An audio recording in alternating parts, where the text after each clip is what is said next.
Bien, entonces con esta pequeña invitación, ¿no? Vamos a iniciar pues, ¿no? Nuestra primera sesión titulado Los sindicatos y el conflicto de valores.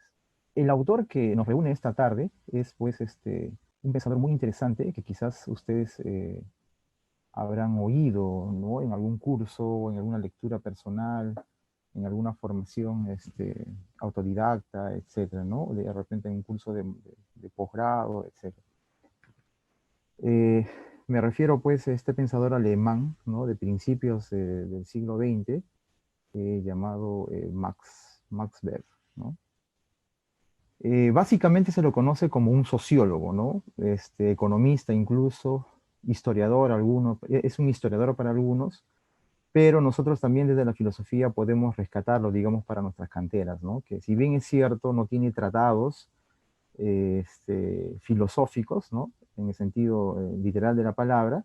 Sin embargo, muchas de sus investigaciones y muchos de sus trabajos sociológicos, históricos e incluso económicos tienen, digamos, matiz filosófico, ¿no? Entonces podemos rescatar esa parte, ¿no? de Max Weber, este pensador alemán, repito, de principios del siglo XX, y que incluso algunos lo consideran pues como el pensador sociológico más importante del siglo XX, ¿no?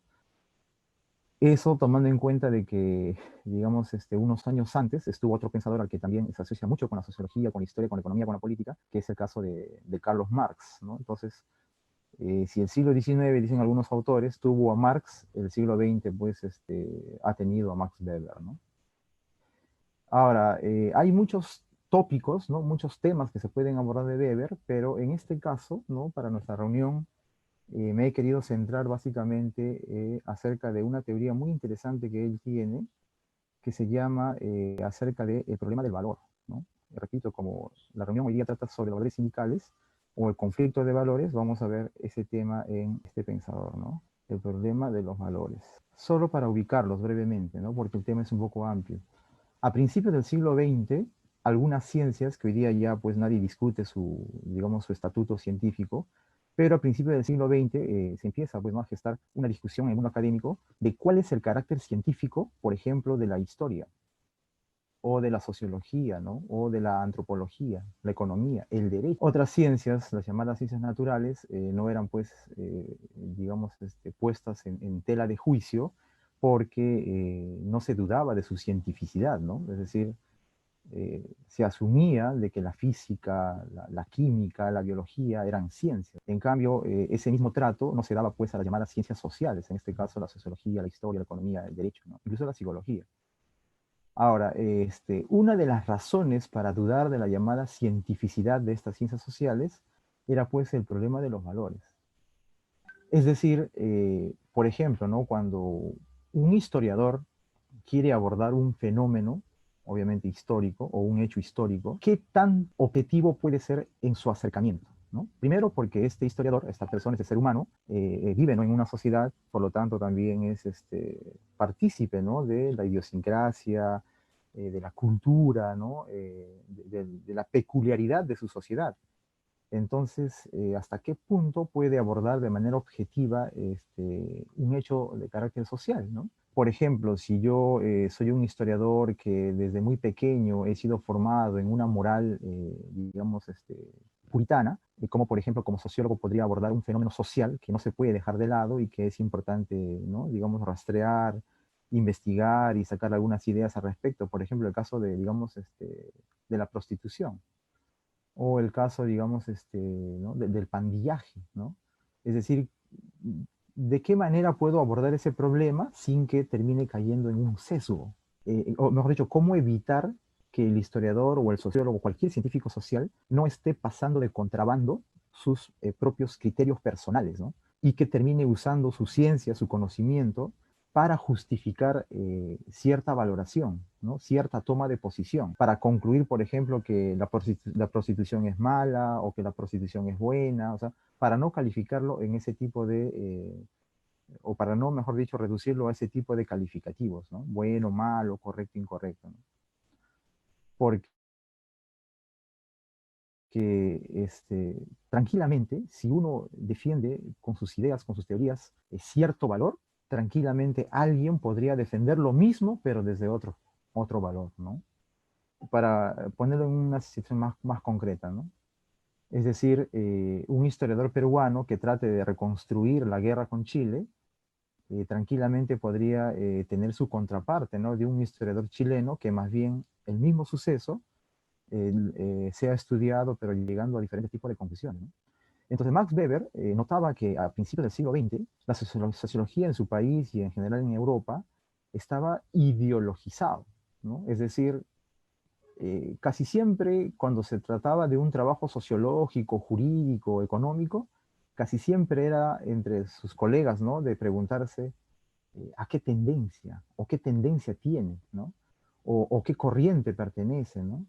O qué intereses está defendiendo con eso. Entonces, Weber se puso la tarea de hacer una especie de limpieza, ¿no? Es decir, para que la sociología no termine siendo pues una especie de útil, ¿no? De que cualquier persona que desee justificar alguna ideología, alguna postura personal o grupal o un interés termine siendo utilizada, ¿no? Entonces Weber más bien tiene la idea de que la sociología, por ejemplo, podría ser una ciencia autónoma, podría ser una ciencia que no se limitara simplemente a justificar los intereses de un grupo, ¿no? O de una clase social en específico. Esto también es obviamente discutido, pero vamos a limitarnos a lo que dijo Weber al respecto. Ahora, según Weber, ¿por qué no se puede, digamos, emitir juicios de valor al momento de investigar un problema o un fenómeno social? Él estaba convencido de que esto no podía ser posible porque en su concepción filosófica, o sea, esto es algo que él asume, parte de la idea de que el mundo es digamos, es un conjunto de hechos caóticos, donde no hay un orden inmanente o trascendente. Este argumento que acabo de sostener, Weber lo coge de un filósofo que también estoy seguro que por ahí han escuchado, Kant, ¿no? Kant es este filósofo del siglo XVIII, ¿no? Muy importante, que, digamos, hereda a la posteridad dos términos que han mantenido ocupados pues, a los pensadores, ¿no? Kant decía que, por ejemplo, los seres humanos solo podemos acceder a aquello que nosotros podemos, digamos, con nuestras facultades, ordenar, interpretar. Sin embargo, más allá de esa, digamos, esa capacidad humana, hay, digamos, un sector o un ámbito, mejor dicho, donde ya las pretensiones humanas tienen un límite, ¿no? Esto es lo que se conoce de manera popular, ¿no? Con la distinción que hace Kant sobre lo fenoménico y lo nouménico, ¿no? Es decir, según Kant, los seres humanos solo podemos acceder a lo fenoménico, ¿no? Es decir, cómo se nos presentan las cosas. Y nosotros, pues, ¿no? Dadas nuestras categorías, las ordenamos, ¿no? Y las interpretamos y tenemos ideas al respecto. Nos ordenamos un mundo. Es como si nosotros lanzáramos una malla a un mundo que es caótico, ¿no? Pero más allá de eso, hay una realidad, dice Kant, que es incognoscible, que es inaccesible, que no podemos saber cómo es. Nosotros solo conocemos el mundo tal y como se nos presenta, ¿no? Tal y como nosotros, repito, lo ordenamos, lo interpretamos. Esa idea que Kant había concluido, repito, llega hasta la época de Weber. Y Weber también es un pensador que parte de esa idea, de que al ser el mundo un caos, ¿no? Entonces el único orden posible es el que nosotros los seres humanos podemos dar. Es decir, de por sí no podemos asumir que en el mundo hay un orden o que haya un sentido. Ahora, esto nos puede parecer evidente hoy día, pero es más, incluso podría decir que hay muchas personas, muchos pensadores que más bien afirman lo contrario, ¿no? Que en el mundo hay, pues, hay un sentido, hay un orden, ¿no? Y nosotros nos hemos topado o somos herederos de muchas de esas tradiciones de pensamiento, ¿no? Por ejemplo, los griegos, ¿no? Nos han heredado la idea de que todas las cosas persiguen un fin, ¿no? Es decir, una visión teleológica. Esa idea se ha, digamos, ¿no?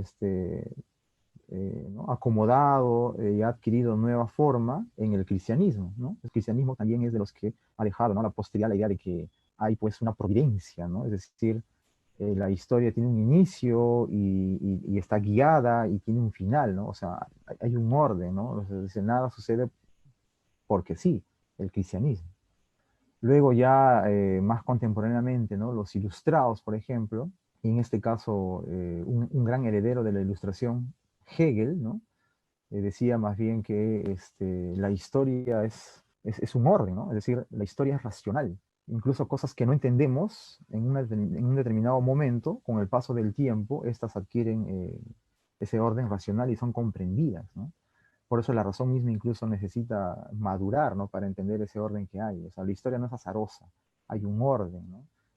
Y aquello que guía la historia es, pues, ¿no? Digamos, según Hegel, esto de la idea de la libertad, ¿no?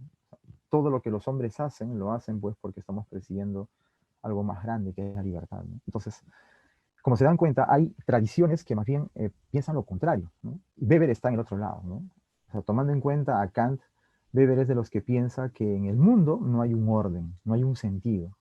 El único sentido que hay, repito, según Weber, es el que los hombres podemos darle, ¿no? Entonces, si es así, eso Weber lo lleva pues a sus reflexiones epistemológicas, ¿no? O sus reflexiones también axiológicas. Si no hay un orden natural, si no hay un orden inmanente, trascendente de por sí, eso quiere decir entonces que somos los seres humanos los que damos orden a las cosas, ¿no? Entonces, cuando, por ejemplo, un historiador o un sociólogo aborda un tema, lo aborda porque desde el principio se basa en cierto tipo de valor, ¿no? Por ejemplo, ¿no? No sé si ustedes se han preguntado ¿por qué un historiador se dedica a estudiar cierto capítulo de la historia, ¿no? ¿Por qué la época prehispánica? ¿O por qué el virreinato? ¿O por qué ¿no? estudian, digamos, la República, ¿no? Como este gran historiador tacneño, ¿no? Es decir, ¿qué es lo que los motiva a estudiar de una infinidad, ¿no? de sucesos? ¿Qué hace que el historiador diga, ah, esto me parece relevante, esto es importante y voy a dedicarle, ¿no? mi tiempo, mi vida a tratar ese asunto, ¿no?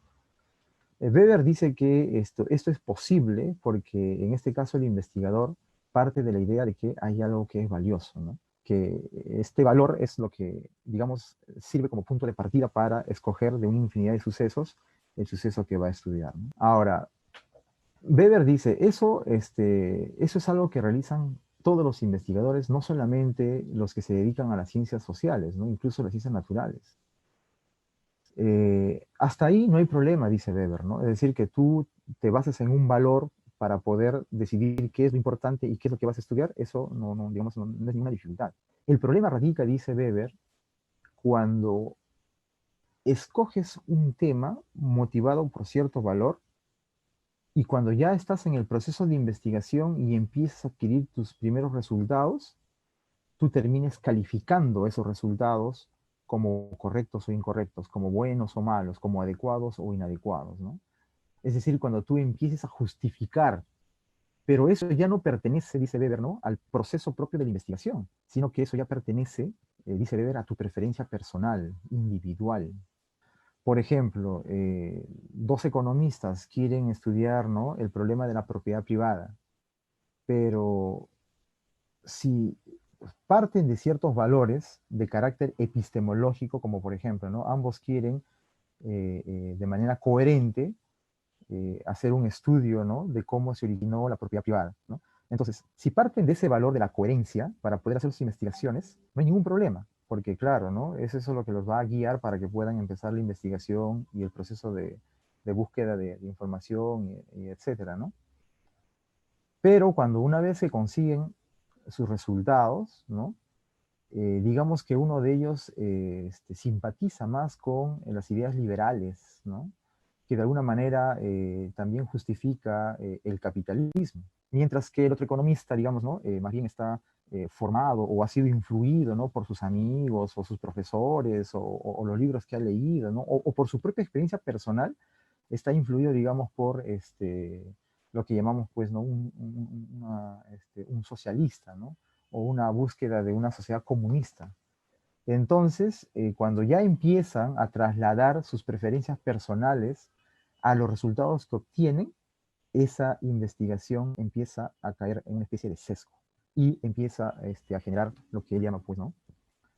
Una ideologización, ¿no? Es decir, empiezan a surgir las ideologías. Ahora, No hay problema, dice Weber, que tengamos ideologías, ¿no? Todos tenemos ideologías, es más, todos nacemos en una ideología o todos participamos de ella.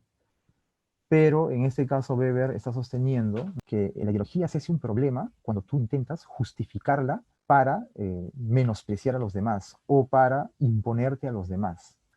Entonces, en ese sentido, Weber dice que no hay que olvidar ese aspecto, de que cuando uno ya trata de justificar sus preferencias, ¿no? Digamos, sus posturas políticas o sus preferencias personales, ya no estás haciendo ciencia, sino estás haciendo ideología, ¿no?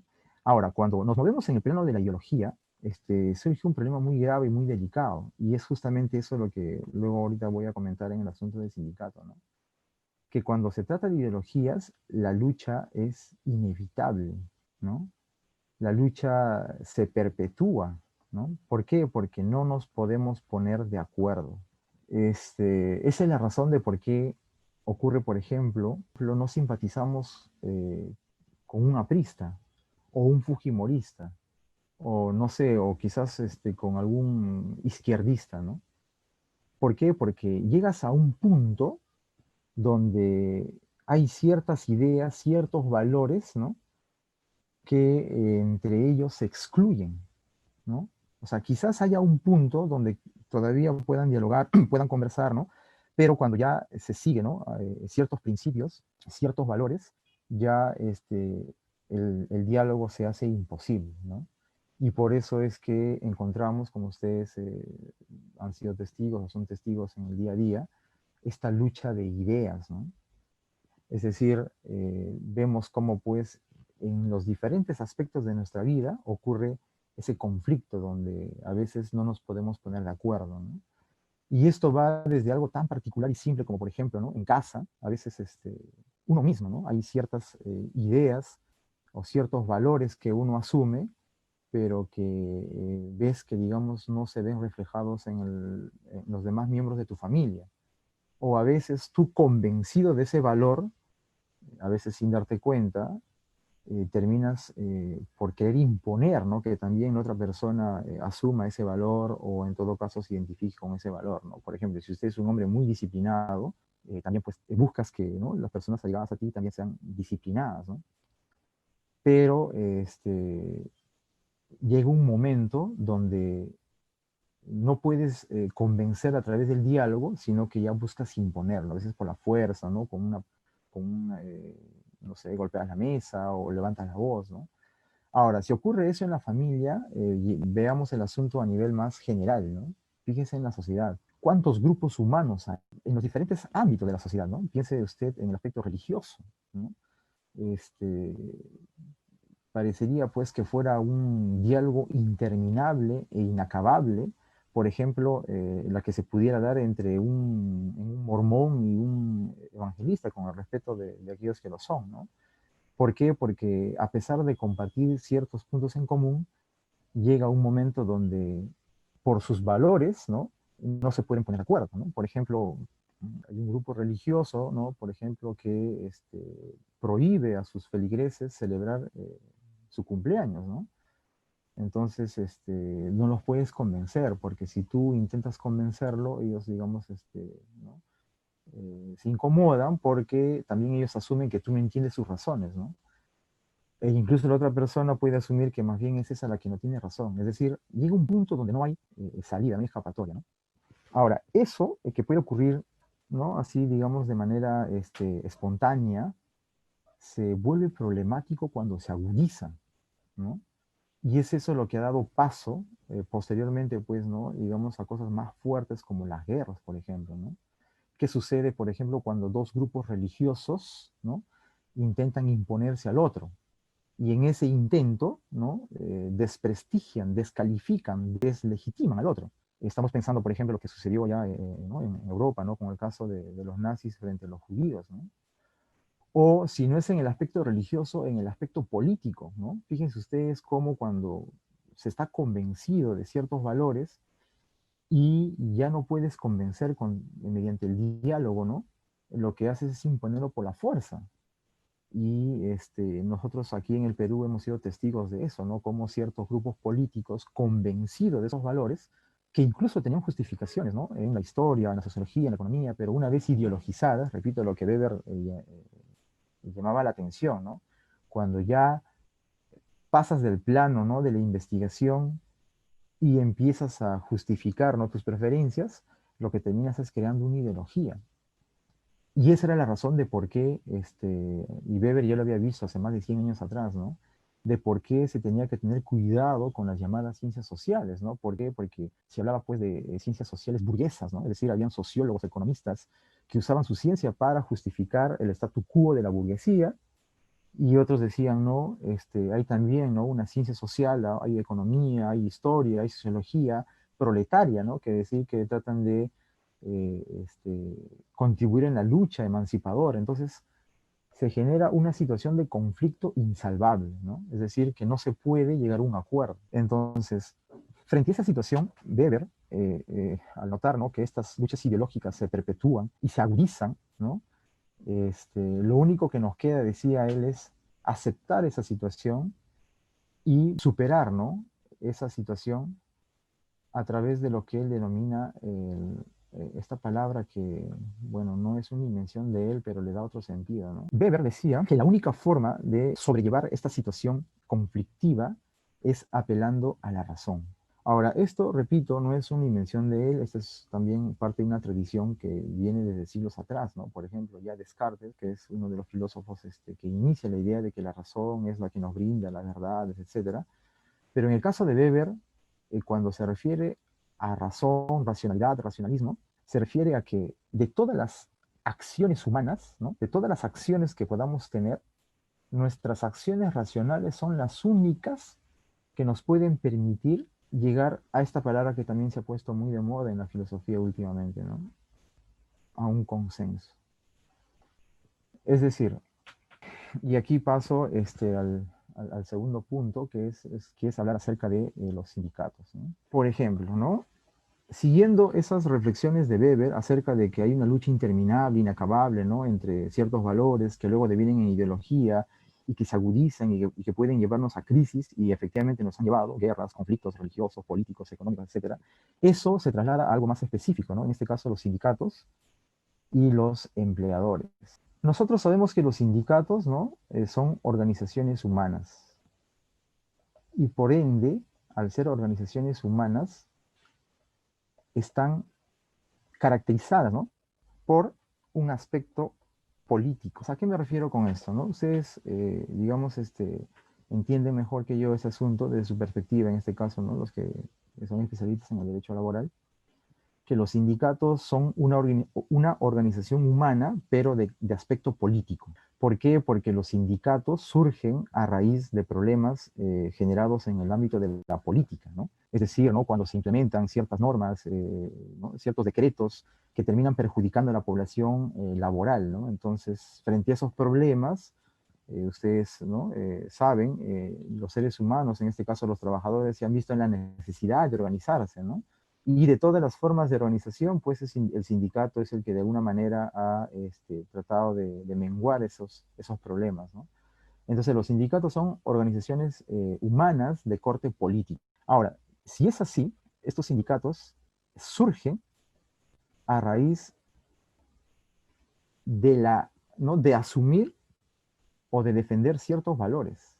Asimismo, los empleadores también, ¿no? Los empleadores también, ellos defienden, en todo caso, practican ciertos valores. Hay que precisar en este punto, ¿no? Tanto los sindicatos como los empleadores tienen intereses diferentes, ¿cierto? Ahí ya vemos una característica de este conflicto de valores que hablaba Weber, ¿no? Hay intereses diferentes, ¿no? No solamente hay intereses diferentes, sino que entre ellos hay una relación desigual. Fíjense cómo ambas, digamos, observaciones tienen que ver con una situación de conflicto, de lucha. Es decir, ¿qué cosa buscan los trabajadores asociados en un sindicato? ¿Y qué es lo que buscan los empleadores que también ellos tienen sus asociaciones? Pues, ¿no? Tenemos el caso de la CONFIEP, por ejemplo, ¿no?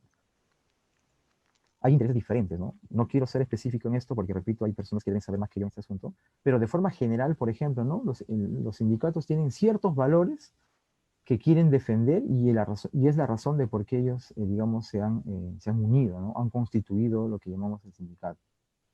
Por ejemplo, ¿no? Uno de estos valores que ellos defienden a raíz de que han visto, ¿no? Que han sido vulnerados es pues el valor de la solidaridad. Es decir, ¿no? Un trabajador solo no puede hacer nada, pues, ¿no? Pero en cambio, si son varios, si se unen, si se organizan, se apoyan, ¿no? Entonces ya el asunto cambia, ¿no? Y esto a raíz de que, lamentablemente, pues, ¿no? Los empleadores, no todos, pero en su gran mayoría, y esa es la razón de por qué quizás no son bien vistos, ¿no? En todo caso, muy pocos, digamos, terminan apoyando, ¿no? Digamos, a los empleadores, al menos en un sentido político, ¿no?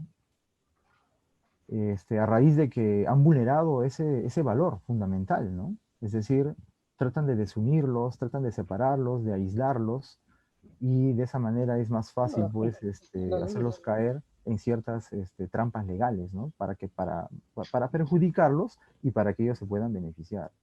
Entonces, el trabajador asume un valor que obviamente no es de su exclusividad, porque la solidaridad es algo que se exige, ¿no? Que se practique en todos, en casa, en el colegio, etcétera. Sin embargo, en el sindicato adquiere una relevancia especial, ¿no? La solidaridad. Junto con ella podemos poner el caso, ¿no? Del altruismo, ¿no? El altruismo, la defensa, es decir, el apoyarse entre compañeros, ¿no?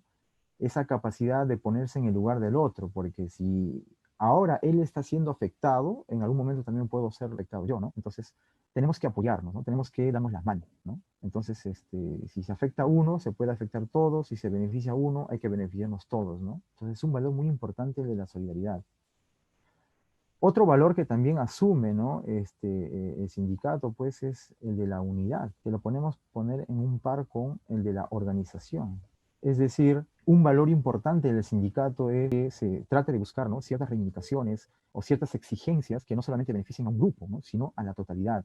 Y que por ende, cada uno de los miembros están comprometidos, ¿no? En mantener digamos, una sola posición, una sola actitud. Esa es la razón de por qué muchas veces, y aquí viene otra vez el asunto de los valores, tocamos incluso con los propios compañeros, porque hay compañeros que terminan más bien faltando a ese valor importante, ¿no? Es decir, terminan tomando decisiones o acuerdos por su lado, ¿no? Por su cuenta, perjudicando a la organización. Un valor muy importante de los sindicatos es la unidad, ¿no? Ahora, fíjense cómo hasta ahí nada más, entre esos dos valores, fíjense cómo choca con el caso de los empleadores, ¿no? O sea, es rarísimo, no digo que sea imposible, pero es raro, no es frecuente, ¿no? Oír pues de una empresa que más bien ayude, ¿no? A fortalecer esos principios o esos valores en el sindicato que pueda tener en su empresa, ¿no? Más bien por el contrario, se ve que crean estrategias, ¿no? A veces muy sutiles, ¿no?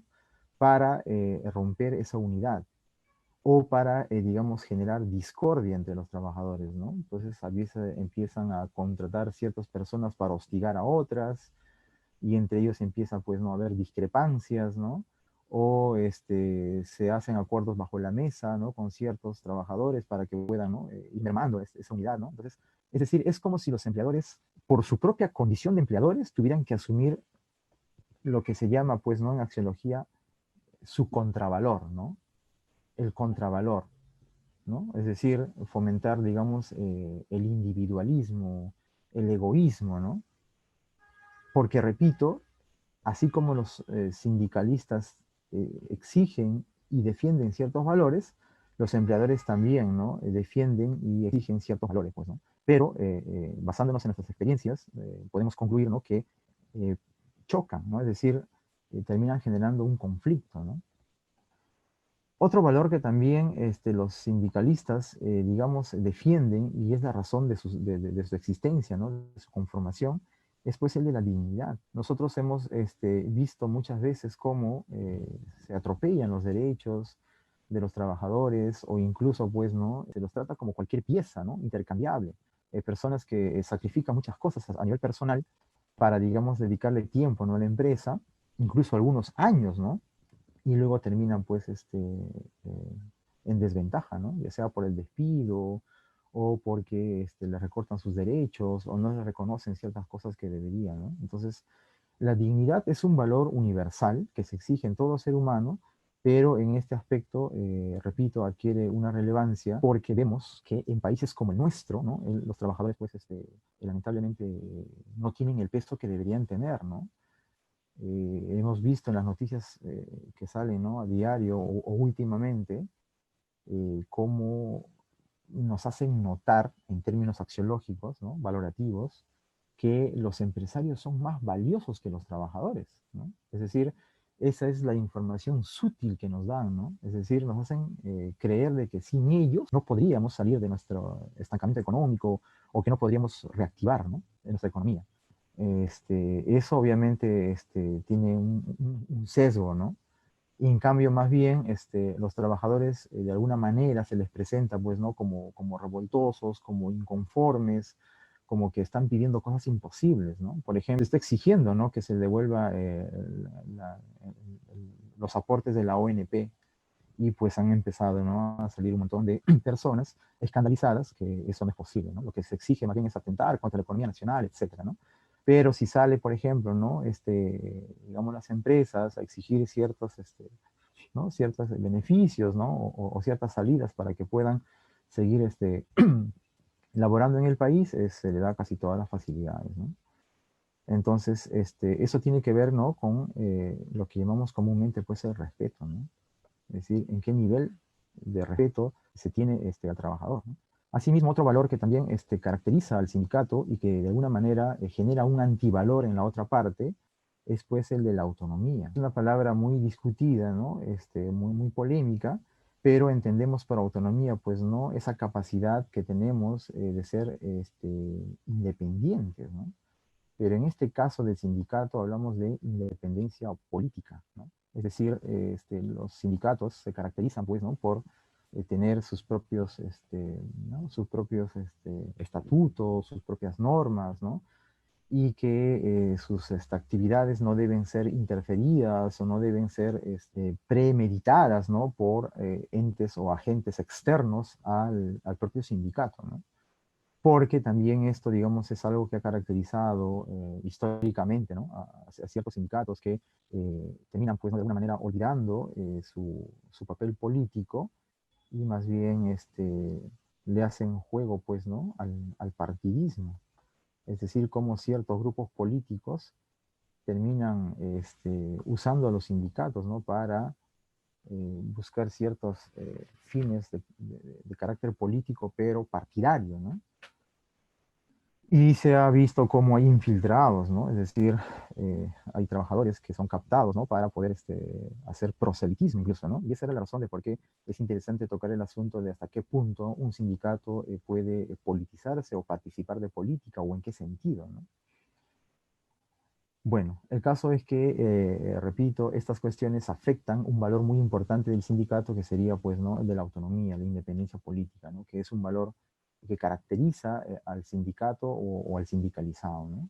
Y que, repito, es un valor fundante, ¿no? Un valor que le da su razón de ser, ¿no? Y por último, podemos mencionar otro valor importante, pues, que es el de la consecuencia o su par, ¿no? La firmeza. Es decir, hay que estar siempre luchando, ¿no? Lo que llamamos hay que estar siempre exigiendo, ¿no? Según las circunstancias, según las condiciones, ¿no? Que nuestros derechos básicos, pues, no sean mediados, ¿no? No sean vulnerados. Es decir, no puede ser que el sindicato, digamos, se estanque, ¿no? Es decir, consigue ciertas cosas o llega a ciertos acuerdos y ya el trabajo sindical ahí queda, ¿no? No, eso no ocurre, ¿no? Un valor muy importante del sindicato es que sea constante, ¿no? Es decir, que constantemente esté actualizándose según los problemas, ¿no? Según los cambios, para mantener, pues, digamos, ¿no? eh, inalterables ciertos derechos básicos. Y entonces esto es lo que también es un tema de conversación sobre lo que pasa en estos tiempos, pues, ¿no? Cómo esta pandemia ha radicalmente cambiado pues las relaciones laborales, ¿no? Por ejemplo, no sé ustedes, pero particularmente no me era familiar la palabra suspensión perfecta, ¿no? La verdad nunca, en todo caso, será porque no pertenezco a ese ámbito, o no me había pasado, ¿no? No estaba familiarizado con ese término, ¿no? Suspensión perfecta. Sin embargo, de un momento a otro empezó pues a divulgarse, se empezó a conocer y ya muchas personas saben en qué consiste incluso, ¿no? Entonces, frente a eso, ¿cómo reaccionan? Pues, ¿no? Digamos, los dirigentes, la dirigencia y los propios trabajadores, ¿no? Entonces, tienen que ser constantes y tienen que ser incluso firmes respecto a eso, pues, ¿no? Es decir, cuando los sindicalizados llegan a un acuerdo, ¿no? Y llegan a una decisión, esto debe, digamos, exigirse de manera firme, ¿no? Es decir, no pueden haber transacciones bajo la mesa, ¿no?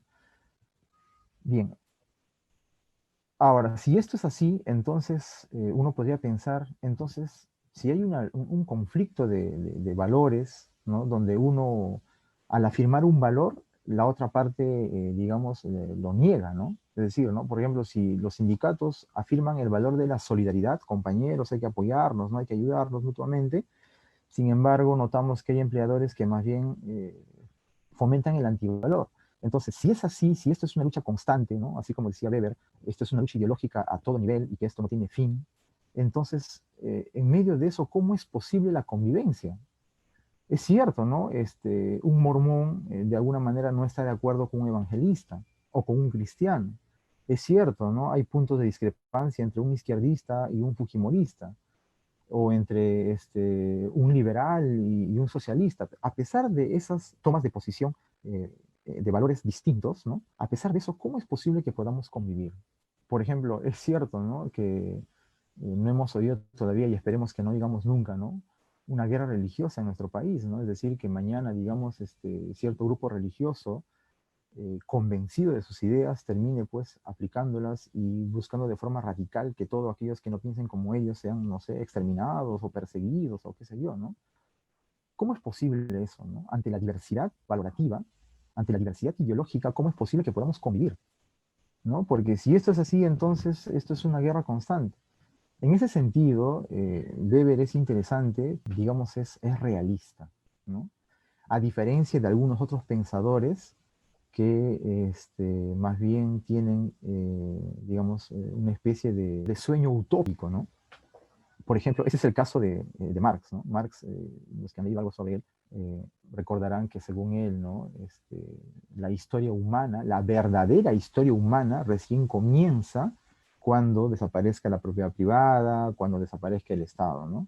Toda esta situación de conflicto, de guerra, ¿no? De explotación, ¿no? De diferencia, de desigualdad, es porque aún no hemos vivido o no estamos, digamos, en la verdadera historia, ¿no? Y esta verdadera historia comienza cuando no haya todo eso que genera el conflicto y la desigualdad, ¿no? Es decir, una especie de sociedad, digamos, ideal, ¿no? Donde no haya desigualdad económica, donde no haya propiedad privada. Entonces, Marx se ubica en ese grupo de pensadores que, a pesar de reconocer la lucha, el conflicto, tiene ese optimismo, ¿no? O como decía, ese sueño utópico de que en algún momento ese conflicto va a desaparecer. En ese sentido, digamos, también pues hay una especie, ¿no? de similitud con otros discursos, ¿no? Que no son filosóficos, sino, por ejemplo, religiosos, ¿no?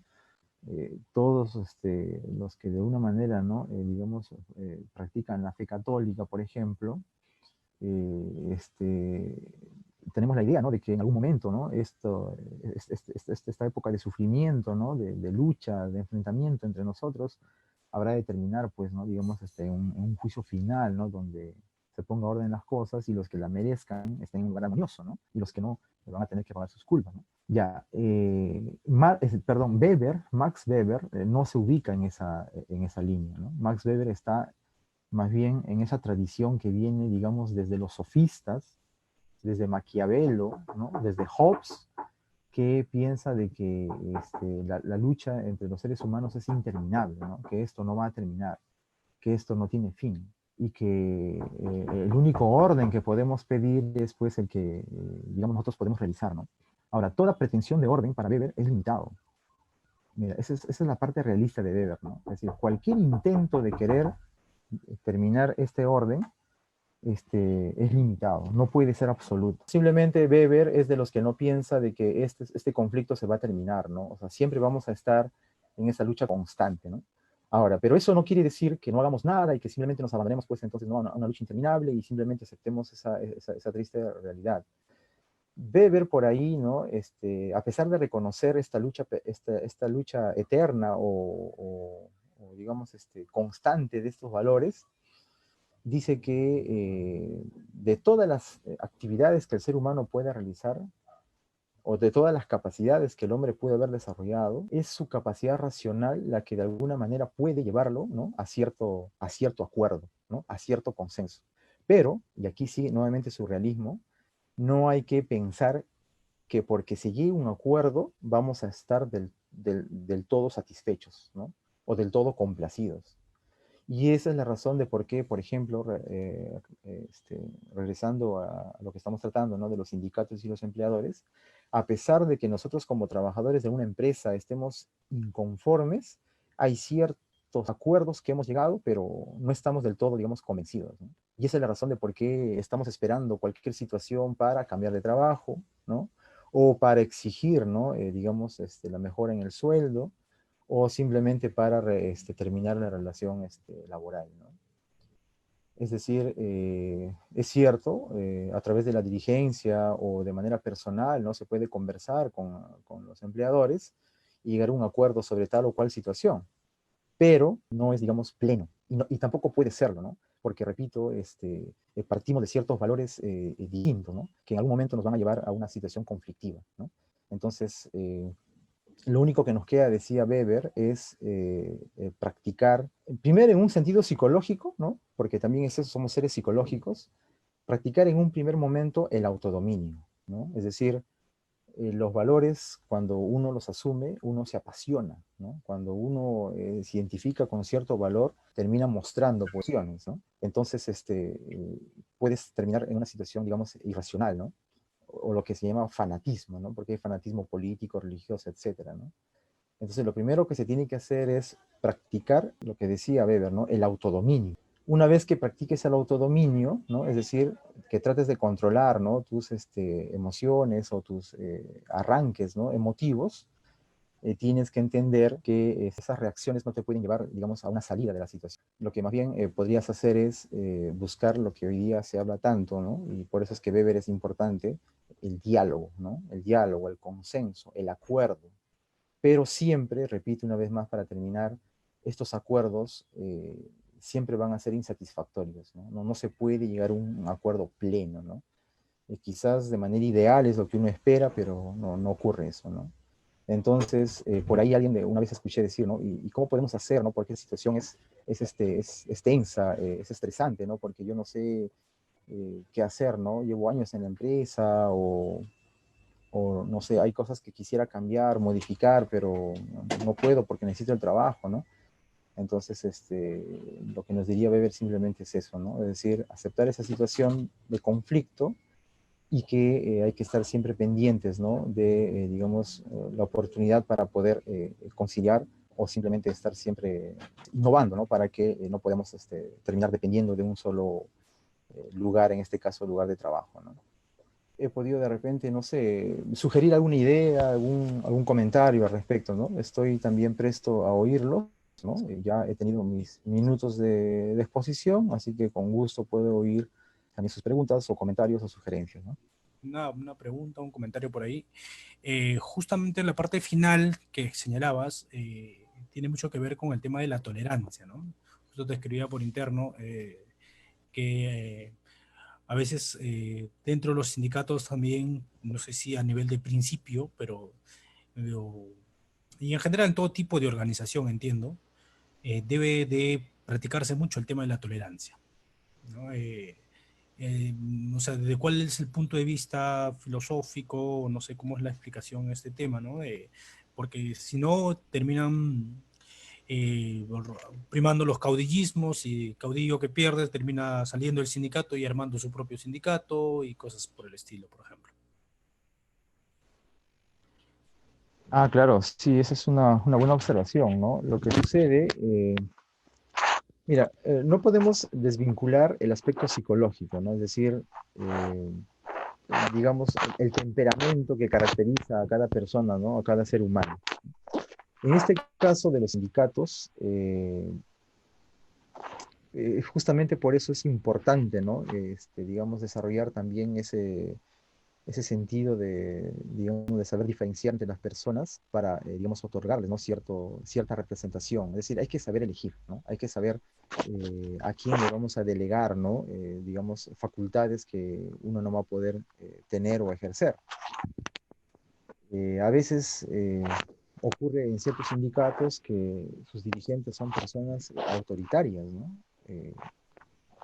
Repito, a veces el factor psicológico influye porque de repente habla más fuerte o es chocante, ¿no? O te das cuenta de que sí, pues, ¿no? Es muy, muy airado. Entonces a veces uno cree que porque es así, esta persona puede ser un buen representante, un buen dirigente, ¿no? Eh, Quizás también porque vemos reflejado en esa persona de repente nuestras propias emociones, ¿no? O sea, hay personas que le quisiéramos decir un montón de cosas de manera irada, pero de repente por nuestro temor o qué sé yo, no lo hacemos, pero vemos que esa persona sí lo hace. Y asociamos esa actitud con el hecho de que podría ser un buen dirigente, un buen líder. Obviamente eso no es así, ¿no? ¿Por qué? Porque, como tú muy mencionas, el asunto de la tolerancia en un grupo humano es importante, ¿no? Porque si tú no sabes, digamos, distinguir entre las diferentes reacciones, comportamientos de las personas que conforman el sindicato, lo que vas a terminar haciendo es, pues, más bien que entre ellos haya, ¿no? Inconformidad, insatisfacción. Y por ahí, como muy bien indicaste, puede terminar habiendo alguien que intente ocupar, digamos, tu lugar, ¿no? O que termine simplemente boicoteándote, ¿no? Y comienza, pues, el conflicto, ¿no? Entonces, la tolerancia supone, uno, que tú mismo aprendas a controlar, ¿no? Cierta reacción, cierta emoción que quizás traemos desde niño, desde casa, pero que se entiende que por la situación en la cual estamos hay que aprender a controlarlo, ¿no? No es fácil, pero se puede hacer, ¿no? Y eso trae como consecuencia de que cuando estés frente a personas que no piensen como tú o que, digamos, te hagan críticas o simplemente tengan algunos puntos discordantes, no termines, pues, digamos, cerrándote o siendo radical, ¿no? O generando más bien distanciamiento, ¿no? Para que luego dé paso a la ruptura, ¿no? Entonces, es cierto, es importante la tolerancia, pero, y aquí también otra vez, ¿no? Weber nos diría, la tolerancia no puede ser absoluta, ¿no? Porque, por ejemplo, no se puede ser tolerante con un compañero que, digamos, viene cada vez que hay una reunión, ¿no? Con la intención de boicotear, ¿no? O si, por ejemplo, se descubre que este compañero tiene malas prácticas, ¿no? Antisindicalistas, por ejemplo, ¿no? No sé, está filtrando información o está, no sé, o quizá acosando, ¿no? A algún compañero o compañera. Entonces, la tolerancia también, pues, digamos, tiene un límite, ¿no? Es decir, se exige la práctica de la tolerancia, pero esta también tiene un límite porque, como decía la famosa paradoja, ¿no? No se puede ser tolerante con el intolerante, ¿no? Bien, eso sería sobre ese punto. Ok, David. Bueno, yo quería comentar un poquito sobre la importancia de este tema, sobre todo porque aquí hay muchos que se dedican a la justicia laboral. Y tiene mucho que ver con el tema de los conflictos intrasindicales, ¿no? A veces estos temas conllevan a ver de que al interior del sindicato, como has comentado, o has podido desarrollar previamente, eh, a veces hay grupos, no todos piensan de la misma manera, todos vienen, o muchos vienen de diferentes filosofías políticas, algunos vienen de partidos políticos, algunos partidos regionales, etcétera, ¿no? A lo que voy finalmente es que a veces el sindicalismo termina dentro de, insertado, del poder sindical, termina insertado dentro de lo que vendría a ser una lucha de intereses partidarios políticos o de otro tipo. Y entonces lo que genera es que cada quien trate por su parte de encontrar mecanismos de legitimación, de legalidad, para efectos de alcanzar sus objetivos últimos, pues que es la captura del poder sindical, ¿no? Entonces, a veces uno cuando tenga que analizar claro, desde el punto de vista de una sentencia, por ejemplo, ¿no? De conflicto intrasindical, conflicto, o sea, dentro de algunos sectores del sindicato, eh, seguramente pues vamos a quedarnos enteramente desde el punto de vista legal, ¿no? De si estaba legitimado o no para convocar o no a una asamblea, de si reunía o no con el quórum, etcétera. Pero, digamos, esta sesión, esta exposición de David nos permite de alguna manera ver un poquito más amplio el panorama, ¿no? Una manera de ver que hay también no solamente el tema de quórum, no solamente el tema de legitimidad de la convocatoria, sino sobre todo también que hay una suerte de principios que rigen la actividad sindical, ¿no? Entonces, obviamente, para poder cuestionar, para poder resolver, o inclusive cuando se trata, por ejemplo, de una demanda de alguien que ha sido expulsado del sindicato por inobservar un principio, ¿no? Porque ahí en los estatutos también como se coloca que será causal de exclusión de un afiliado el hecho de inobservar los principios, ¿no? Entonces, esos principios a los que se hace mención en los estatutos de los trabajadores, pues son en los que ha desarrollado David, ¿no? Hasta ahí sería la disertación. No sé, David, si tienes unas recomendaciones finales. Ah, Igual, sí, bueno, bueno, gracias. Simplemente gracias por la paciencia. Como les dije, ¿no? Mi óptica es desde la filosofía y más bien quizás las disculpas del caso si en algún momento sueno demasiado técnico, pero trato, ¿no? De, digamos, de mantener un discurso para que no termine siendo esto una exposición meramente técnica o académica, ¿no? Porque el objetivo es otro, ¿no? El objetivo es que en este caso, ¿no? Así como de la psicología y de otros aspectos u otros ámbitos del saber, en este caso de la filosofía, ver cómo se puede entender estos problemas siempre relacionados con el sindicato, ¿no? Ahora, sí voy a tratar de compartir, me parece que Johan ha creado grupos en el WhatsApp, ¿no? Si alguien, por ejemplo, tiene tiempo o gusta, ¿no? Enviar alguna lectura o enviar un video sobre los temas que se van a tratar después, ¿no? Quizás ese hubiera sido también una buena manera de empezar este taller, ¿no? O sea, cierto material o cierto video previo para ir, ¿no? Ubicándonos para las próximas reuniones, ¿no? Las próximas sesiones. Pero eso se estará informando por el grupo de WhatsApp, ¿no? Muchas gracias por su atención y espero contar con su presencia para el próximo sábado, ¿no? A la misma hora. muchas gracias, David. Bueno, muchas gracias a todos los que han estado presentes. Y bueno, de esta manera estaríamos terminando la primera sesión y ya los esperamos en el próximo sábado también a las 6 de la tarde. Y por favor, ingresar unos minutos antes para poder solucionar cualquier tipo de inconveniente que puedan tener al momento del acceso.